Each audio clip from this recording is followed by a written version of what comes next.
많이 불안하죠. 근데 뭐 자체 휴교를 한다고 하는데 휴교 얘기도 없고 그래서 그냥 일단은 등록을 시키는 어쩔 수 없이 등교시키는 입장이시니까. 걱정이 되긴 하는데 또 내일이 또 자유 휴업일이라서 3일을 또 쉬거든요. 그래서 오늘 안 나갈 수가 없어서 지금 쌈에서 보내긴 하는데 좀 불안하기는 합니다.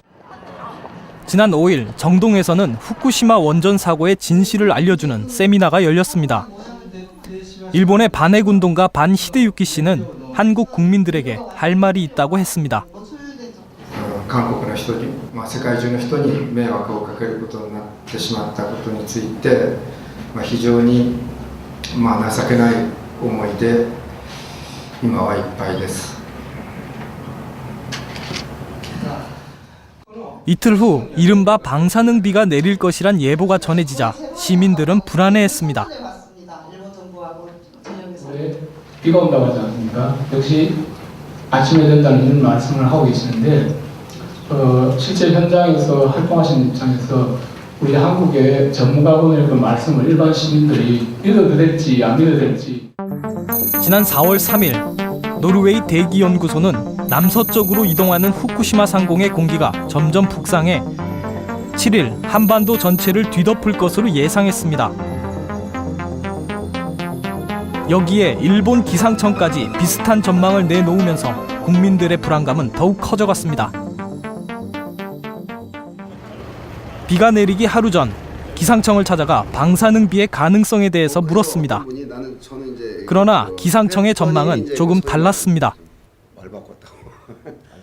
기상청 전망은 여기 있는 공기가 내려옵니다. 한 2, 3일 내려오다가 거대한 고기압의 이동에 따라서 이렇게 동쪽으로 가거든요. 그래서 이 공기에 있는 포함된 부유물질이 여기에 와서 있진 못하다.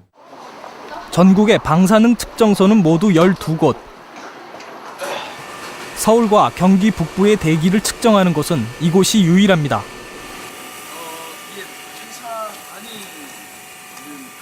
빗물에는 정말 방사성 물질이 들어있었을까? 검측 결과 강릉을 제외한 전국에서 방사성 물질인 요오드가 검출됐습니다. 정부는 이 수치가 인체엔 무해한 수준이라고 밝혔습니다. 2년 반을 계속 2리터씩 드시면 엑스레이 한 번 찍는 거하고 같겠습니다. 그러나 반론도 있습니다. 방사성 물질의 양이 중요한 것이 아니라는 지적입니다. 공동 운명체예요. 어디도 뭐 숨을 때. 이 기준이라는 게 되냐 안 되냐는 기준은 우리가 퍼블릭 헬스를 보는 거 아니에요. 퍼블릭 안에는 뭐가 있어요? 태아도 있고요, 어린이도 있고요, 여성들도 있고요, 환자도 있어요. 그죠? 노인들도 있고. 그다음에 유전적인 결함을 가진 사람들 다 섞여 있어. 이 사람들은 보통 사람들한테서는 아무 문제도 안 되는 너무나 극미량도 이 사람들은 문제가 된다고. 그러면 국민들한테 뭐라고 얘기해야 돼요? 극미량이긴 하지만 빗물에 섞여서 올 수 있다. 그러니까 가능한 한 비가 올 때는 밖에 나가지 말아라. 비 맞지 말아라. 그리고 불가피하게 나가게 되면은 우산을 반드시 쓰고 비옷을 입고 그렇게 지침이 나가야 되는 거죠. 근데 왜 안전하니까 걱정 없다. 몇만 분의 1이니까 걱정 없다. 그거는 완전히 접근이 틀린 거죠. 제가 볼 때는. 정치평론가로 라디오를 진행하고 있는 신율 교수. 1987년 유학을 갔던 독일에서 그는 방사능의 피해를 직접 목격했다고 합니다. 독일 사람들이 얘기를 들어보면 통조림을 주로 먹었다는 거예요. 야채 같은 경우에는. 그러니까 결국 야생에서 키웠던 그 방사능 납치 때문에 야생에서 키웠던 채소 같은 것들에 대한 공포심이 있을 뿐만이 아니고 실제로 그런 것들이 좀 위험했다라는 그런 생각이 들었기 때문에 이제 통조림을 하고 학생 식당에서 통조림이 나왔다니까요. 신 교수가 유학했던 독일의 남부 도시 프라이부르그는 독일의 환경 수도라고 불립니다. 태양을 비롯한 대체 에너지로 모든 전기를 생산합니다. 시민들이 원자력 에너지를 거부하는 이유는 원전 사고의 피해를 직접 경험했기 때문입니다. Wo am 1. Mai viele Leute feiern, spazieren gehen, wandern, sie sollten zu Hause bleiben, weil es regnete radioaktives Jod. Und vor dem Regen wurde gewarnt, Die Milch war verseucht, der Salat war belastet. Es war ziemlich erschreckend, obwohl Tschernobyl ja ganz weit weg war, wurde uns gesagt. 사실 독일에서 반핵 운동이 시작된 건 70년대 초. 그러나 시민들의 적극적인 지지를 얻게 된 계기는 86년 발생했던 체르노빌 사고였다고 합니다. 당시에 방사성 물질이 독일까지 날아왔기 때문입니다. In Schweden haben sie dann ganz auffällig hohe Werte gemessen und dann wurde es im Westen bekannt. War für uns alle natürlich ein ganz großer Schreck. Wir hatten damals kleine Kinder, die spielten im Sandkasten. Das durften sie dann nicht mehr, weil es zu gefährlich war. Wir wussten nicht mehr, wo kriegen wir unverstrahlte Milch her, wo kriegen wir andere Lebensmittel her. Also Tschernobyl war eine Bestätigung unserer schlimmsten Befürchtungen, dass es wirklich so schlimm passieren kann. 최악의 원전 사고로 기록된 체르노빌 원전 폭발. 당시 방출된 방사성 물질은 동유럽뿐만 아니라 유럽 전역으로 확산됐습니다. 이 지도에서 색깔이 진할수록 피해 규모가 큰 것을 의미합니다. 체르노빌과 1700km가 떨어진 독일 프라이부르그, 수천 킬로미터가 떨어진 영국까지 날아갔습니다. 그렇다면 방사성 물질은 어떻게 이렇게 멀리까지 날아갈 수 있었을까? 폭발 당시 체르노빌에서 발생한 방사성 물질은 이틀 후 바람을 따라 북쪽으로 퍼졌다가 다시 내려와 중부 유럽을 지나 남부 유럽까지 퍼진 것입니다. 대부분의 유럽 국가들의 위도는 30도에서 60도 사이. 우리나라와 마찬가지로 편서풍이 주로 부는 지역입니다. 후쿠시마 원전 폭발 이후 정부는 국민들에게 안심하라고 했습니다. 편서풍이 불기 때문에 방사성 물질이 우리나라로 올 수 없다는 것이었습니다.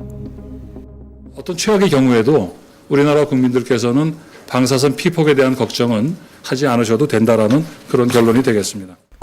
하지만 2주 만에 확신은 뒤집어졌고 방사성 요오드는 물론 강원도 춘천에서는 세슘까지 검출됐습니다. 도대체 어떻게 된 것일까?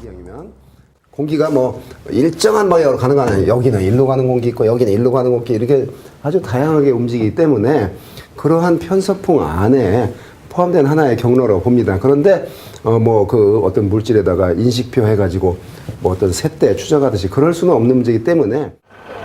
그러나 편서풍 자체에 대해서도 전문가들의 의견은 엇갈립니다. 방사성 물질이 한반도로 직접 날아올 수 있다는 주장도 있습니다. 이 대기 표면에서 일어난, 지금처럼 후쿠시마하면 후쿠시마 표면에서 일어난 이 물질들이 확산에 의해서 저 위에까지 올라간 다음에야 편서풍의 영향을 받아서 움직일 수 있는 거 아니겠습니까? 우리가 지금 거의 다루고 있는 대기 환경 오염 물질들은 그 위에까지 돼서 이동되는 것은 많지 않고요. 결국 이 밑에 결국 1km 미만에 있는 곳에서만 장거리 이동이 일어나게 되어 있습니다. 결국 그래서 서풍이 불지만 항상 서풍이 부는 게 아니고 바람의 방향은 항상 바뀌기 때문에 우리보다 동쪽에 있는 후쿠시마에서 일어난 오염 물질이 우리나라 쪽으로 즉 서쪽으로 올 수 있는 확률은 충분히 있고. 정부는 현재의 방사성 물질이 인체엔 무해한 수준이라고 하지만 국민들의 불안과 공포는 커져만 가고 있습니다. 정부의 인식 변화가 필요하다는 지적입니다.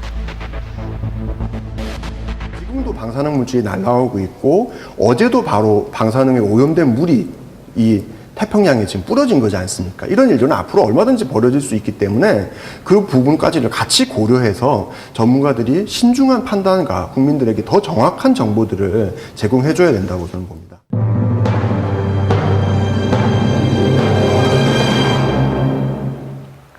강민성 PD, 정말 극미량이라면 큰 문제는 아니지 않나요? 네, 기준치만 넘지 않으면 문제가 되지 않는다는 게 학계의 일반적인 의견입니다. 하지만 체르노빌 사태와 같은 고설량에 대한 연구 결과는 많지만 저설량에 대한 연구 결과는 부족한 게 사실이기 때문에 극미량이라고 해도 무조건 안심할 수는 없는 상황입니다. 그런데 우리나라와 일본 사이에 핵 사고에 대비한 협약이 있었다고요? 네, 어제 국회에서 한나라당 정두원 의원이 협약서 하나를 공개했습니다. 한국과 일본이 체결한 원자력 협력에 관한 문서인데요. 그 안에는 우리가 일본 정부의 원전 사고에 대한 정보를 정당하게 요구할 수 있는 근거가 담겨 있었습니다. 오늘 오후 정 의원을 만났습니다. 그는 협정이 있음에도 불구하고 정보를 얻지 못한 건 정부의 무관심 때문이었다고 주장합니다. 정확한 정보가 없어서 우리도 일본 언론을 통해서 볼 수밖에 없다. 이렇게 얘기를 한 겁니다. 거의 한 달 동안 그랬잖아요. 그래서 얼마나 국민들이 불안해하고 심지어는 학교 폐교 사태, 휴교 사태까지도 생기고 그랬는데 그런데 이제 와서 보니까 사실은 우리가 얼마든지 그 정보를 요구할 수 있는 근거가 있었던 거예요. 바로 이 문서가 한국과 일본이 맺었다는 각서입니다. 원전 관련 사고가 났을 경우 양국이 긴밀하게 협의하도록 돼 있습니다. 주무부서인 교육과학기술부는 일본에 정보를 요구했을까? 협력학서가 있다라는 건 저희가 조약 정보가 다 있기 때문에 당연히 저 알고는 있었죠. 있었는데 그게 사람이 저희도 바뀌다 보니까 그거를 말씀하시기 전에 저희가 90년도 일을 다 찾아가지고 전반적으로 하고 있진 않죠. 당시 협약문을 체결했던 외교부의 입장을 물었습니다. 일본 정부가 한국 정부에 대해서 한국 정부의 접근을 꺼려 할 때 우리가 지금 이 조약문 90년에 맺었던 이 조약문을 가지고 어떤 근거로 삼을 수 있지는 않나요? 그러니까 그걸 어떻게 사용할 수 있을지는 제가 좀 더 자세히 봐야 될 것 같은데요.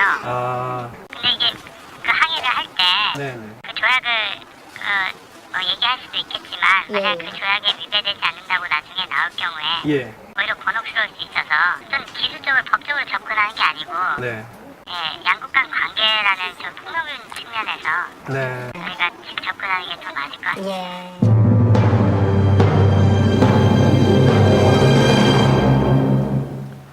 강 PD, 그렇다면 앞으로 어떤 면이 달라지고 어떻게 해야 되는 겁니까? 네, 협약서는 정보, 인적 교류뿐만 아니라 공동 연구도 실시할 수 있도록 명시하고 있습니다. 한일 원자력 협정에 의하면 우리 정부가 후쿠시마 원전에 대한 정보를 요청하고 제공받는 것은 당연한 것입니다. 지금이라도 우리 국민들에게 영향을 줄 수 있는 모든 정보를 일본 정부에게 보다 강력하게 요구해야 할 것입니다. 최기록 PD, 후쿠시마 원전 사태가 악화되고 있는데요. 우리나라 원전은 어떻습니까? 예, 후쿠시마 원전 사고로 국내 원전에 대한 불안감이 커졌습니다. 그동안 원전 유치를 희망해온 삼척에서는 반대 여론이 거세지고 있습니다. 강원도 삼척시 울진 영덕과 함께 삼척은 신규 원자력 발전소 후보지 경쟁을 벌이고 있습니다. 한번 어쩐지 한번 말씀을 잠깐만 부탁을 드릴게요. 거의 지금 보이는 관점으로는 전부 찬성이 많죠. 환경적으로는 좀 그럴지 몰라도 일단은 삼척이 그동안에 너무 낙후되어 있기 때문에 경제면으로서